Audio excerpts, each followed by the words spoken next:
E aí galera, beleza? Mais um vídeo aqui pra vocês aqui no nosso canal. E aí galera, tô aqui pra mostrar algumas miniaturas. Então, sadinha que eu tô aqui. Algumas miniaturas e uma das mais novas da minha coleção. Vocês sabem que eu tenho bastante ali, ó. Eu tenho bastante miniaturas. Mas vamos lá, sem muita enrolação, vamos pegar ele aqui.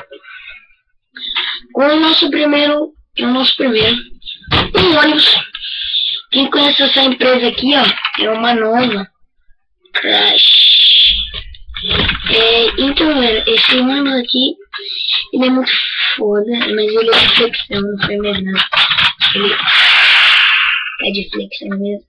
Pra você abrir a portinha dele, ó, tem um bagulhozinho aqui, ó, você vai fazer assim, ó. Aí abre a portinha dele, né? Tem diversas cores, mas peraí que tá meio difícil pra fechar agora.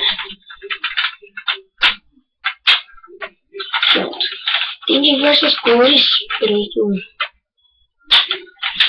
Tem vermelho,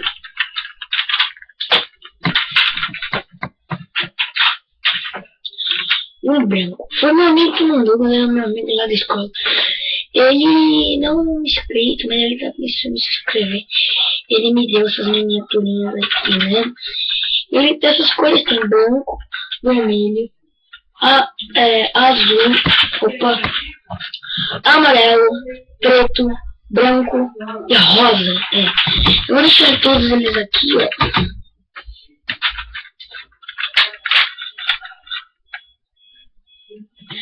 Nossa, hein? Ó. Não, se eu conseguir botar 3 aqui, eu sou muito.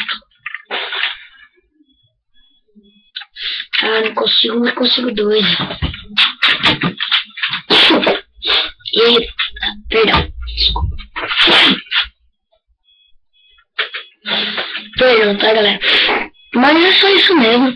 Galera, o vídeo daquele lá que você que eu falei assim que a gente ia continuar. Se vocês quiserem que a gente continue aquele jogo até acabar, dá o seu like aí, visualiza esse vídeo. Só tem uma visualizações para continuar, né? Então é só isso mesmo. Se você não viu o vídeo passado, nossa, vejo que tá muito legal. Tem relações que eu mandei mostrar mesmo nas minhas coleções de miniaturas.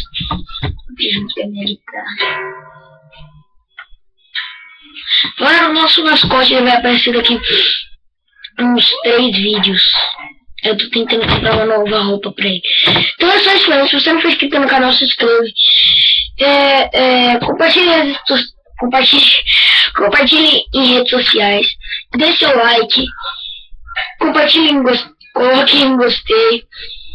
Compartilhe com seus amigos da escola pra estar se inscrevendo aqui no canal. E também, se eu não conseguir mais inscrito, eu vou ter que estar fechando o canal, né? Eu vou ter que estar fechando o canal, já era esse canal pra mim. Mas é isso mesmo, então falou, valeu e tchau.